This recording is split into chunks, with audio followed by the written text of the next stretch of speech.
Yanis Varoufakis, o ex-ministro das Finanças da Grécia, acabou de entrar em uma sala cheia de autoridades chinesas e soltou uma verdade que você nunca vai ouvir na CNN. Ele explica que toda a narrativa sobre Taiwan, balões espiões e agressão militar é apenas uma história de fachada para te distrair da verdadeira guerra. A verdadeira guerra está sendo travada inteiramente na base do sistema financeiro global. Os Estados Unidos não têm medo da Marinha ou do Exército dos Estados Unidos. O que realmente assusta os Estados Unidos, segundo Varoufakis, é o que ele chama de superestrada digital. Isso significa um novo sistema de pagamentos que ameaça eliminar a única coisa que faz dos Estados Unidos uma superpotência. Quando Trump foi eleito porque ele odiava Obama profundamente, quis destruir algo do qual Obama se orgulhava muito. Obama se orgulhava muito de duas coisas, o Obamacare e o acordo entre o Ocidente e o Irã sobre o programa nuclear iraniano.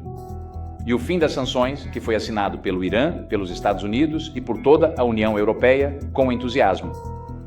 E Trump quis destruir esse acordo apenas porque odiava Obama. Para entender por que isso está acontecendo, precisamos olhar para um momento que os livros de história em grande parte ignoram. Mas esse momento prova exatamente quem comanda o mundo. Quando Donald Trump rasgou o acordo nuclear com o Irã, ele não apenas irritou o Irã, ele humilhou a Alemanha. Angela Merkel, a chanceler da Alemanha, declarou publicamente que a Europa honraria o acordo e continuaria negociando com o Irã, independentemente do que Washington dissesse. Foi um raro momento de desafio europeu. Foi uma declaração de que eram nações soberanas que podiam tomar suas próprias decisões de política externa sem pedir permissão aos Estados Unidos. Então ele pega o acordo com o Irã e o rasga. A chanceler da Alemanha, Angela Merkel, ficou muito irritada porque ela havia trabalhado muito junto com Obama para viabilizar aquele acordo com o Irã. E as empresas alemãs já estavam em negociações no Irã.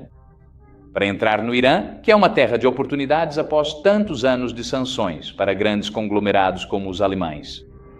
Especialmente quando se tratava de energia, produtos de consumo, fabricação de automóveis, todos estavam prontos para entrar. E Trump diz não. Merkel aparece e faz uma coletiva de imprensa. Contra o presidente dos Estados Unidos, isso é algo sem precedentes. Isso não acontece com frequência.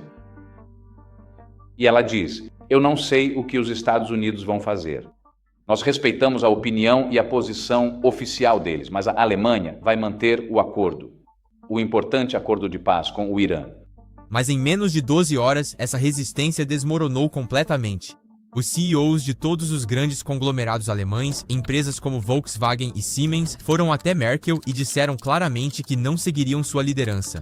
Eles não tinham medo do governo alemão. Eles tinham medo de perder o acesso ao sistema de pagamentos em dólar do EUMA. Sistema de pagamentos em dólar. Trump deixou claro que, se eles negociassem com o Irã, seriam cortados do mercado americano. E o dólar, o que para os negócios globais é uma sentença de morte. Os políticos foram sobrepostos pela realidade do balanço financeiro, e a Alemanha voltou a se alinhar. E as empresas alemãs continuarão fazendo negócios no Irã, com base neste acordo internacional que vamos cumprir e que vamos honrar. Em 12 horas, todos os CEOs de todos os conglomerados alemães vieram a público e disseram, não nós, não estamos dentro, estamos fora. Vamos seguir os americanos. Por quê? É realmente muito simples, porque eles dependiam de suas exportações líquidas para os Estados Unidos. E o governo Trump os ameaçou dizendo que eles não se beneficiariam dos cortes de impostos, das deduções corporativas, do imposto corporativo, imposto que Trump estava implementando. Ele disse a eles, vocês querem se beneficiar disso? Sem negócios no Irã. Vocês querem manter o acesso ao sistema de pagamentos em dólar? Sem negócios com o Irã. Então, os líderes dos conglomerados alemães se voltaram contra a chanceler alemã no dia seguinte à coletiva de imprensa que ela deu, dizendo na prática, desculpe, chanceler, vamos seguir o presidente Trump nessa questão. Contra seus próprios interesses financeiros no Irã e na Europa. É isso que chamamos de privilégio exorbitante em ação. A capacidade dos Estados Unidos de imprimir dinheiro que o resto do mundo é obrigado a usar para negociar entre si.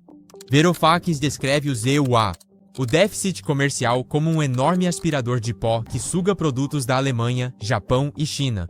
E isso é pago com dólares que Washington imprime do nada. O sistema só funciona enquanto o dólar permanecer como o sistema de pagamento monopolista do planeta. enquanto não houver outra forma de pagar por petróleo ou microchips. Os EUs podem acumular dívidas enormes e forçar outros países a pagarem por elas. Que é exatamente o que eles estão fazendo agora. Aqui os Estados Unidos, juntamente com a Ucrânia, bombardeiam o gasoduto Nord Stream 1. Isso custa bilhões por semana para a indústria alemã. Você já ouviu alguma coisa da indústria alemã dizer sobre isso? Nada. Porque dependem do déficit comercial americano. Mas toda essa situação para que o déficit comercial dos Estados Unidos funcione como um aspirador de pó que suga tudo para dentro dos Estados Unidos. As exportações líquidas da Alemanha, da França, do Japão e da China. Você precisa que o dólar continue sendo o sistema de transações monopolista, porque é apenas o monopólio das transações que permite aos americanos continuarem com déficits não financiados. Mas um novo jogador entrou no jogo e isso envolve algo que Varoufakis chama de capital em nuvem. Basicamente, isso não é capital físico como uma fábrica ou um trator. São máquinas de capital algorítmico, projetadas para modificar o comportamento humano, como Amazon, Google ou TikTok. Existem apenas 2 lugares na Terra que conseguiram construir esse tipo de poder: os Estados Unidos e a China. A Europa perdeu completamente o bonde e é por isso que eles são consumidores de tecnologia americana e chinesa em vez de proprietários dela. Então você observa o surgimento do que eu chamo de capital em nuvem nos Estados Unidos e na China. Por capital em nuvem. Estou falando sobre o que vive aqui dentro.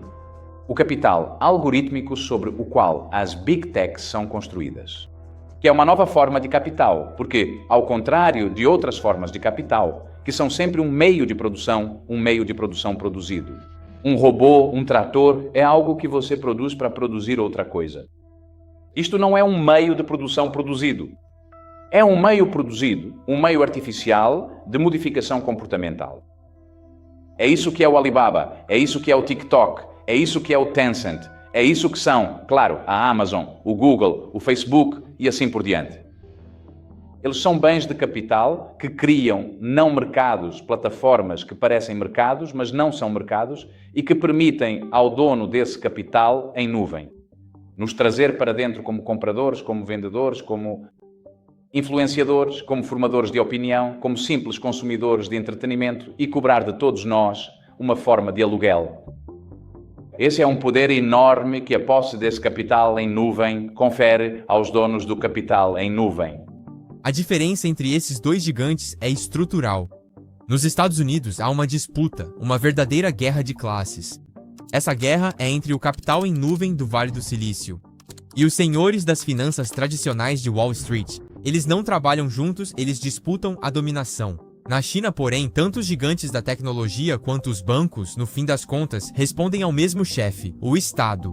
Esse alinhamento permite que a China haja com uma unidade estratégica que o sistema americano fragmentado simplesmente não consegue igualar. E isso lhes dá uma enorme vantagem organizacional na construção da próxima fase da economia global. Agora, há 2 países no mundo que possuem uma grande concentração de capital em nuvem. Um é os Estados Unidos e o outro é a China. E o motivo de você ter isso aqui é porque você baniu o Vale do Silício.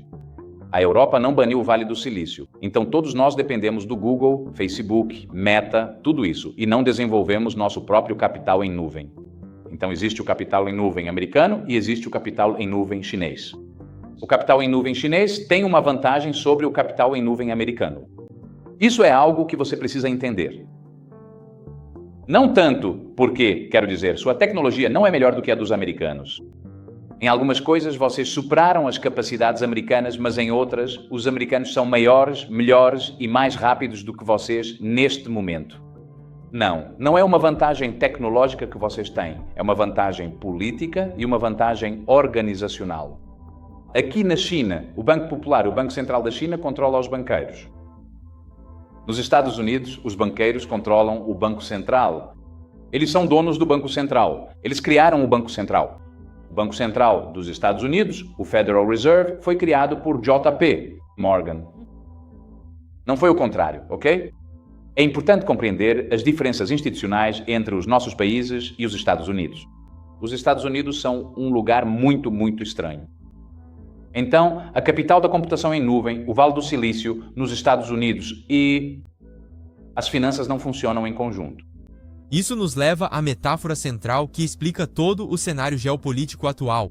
Varoufakis compara o sistema do dólar do yuan a uma estrada velha e precária. Essa estrada está cheia de buracos, é lenta e cara, mas está absolutamente lotada de tráfego porque é a única estrada da cidade. A China, por outro lado, construiu uma nova superestrada digital. Essa superestrada é um sistema de pagamentos de última geração usando moeda digital que é mais rápido, mais barato e mais seguro. Por muito tempo, essa superestrada ficou vazia porque todos estavam acostumados com a estrada antiga, mas isso está mudando rapidamente. Existe o Apple Pay, existe o Google Pay, então como no WeChat, você pode pagar pelo Apple Pay. Mas uma grande parte desse dinheiro vai para Wall Street como uma espécie de aluguel. Então existe uma classe, algo como uma guerra de classes, ou uma guerra feudal entre o feudo de Wall Street na costa leste e o feudo do capital de nuvem na costa oeste. Eles estão em conflito. Esse conflito não acontece na China. Porque tanto o seu setor financeiro quanto o seu grande setor de tecnologia ou o capital de nuvem estão sob o Partido Comunista. Estou sendo muito honesto e franco com você. E isso é uma coisa boa. Isso é uma vantagem.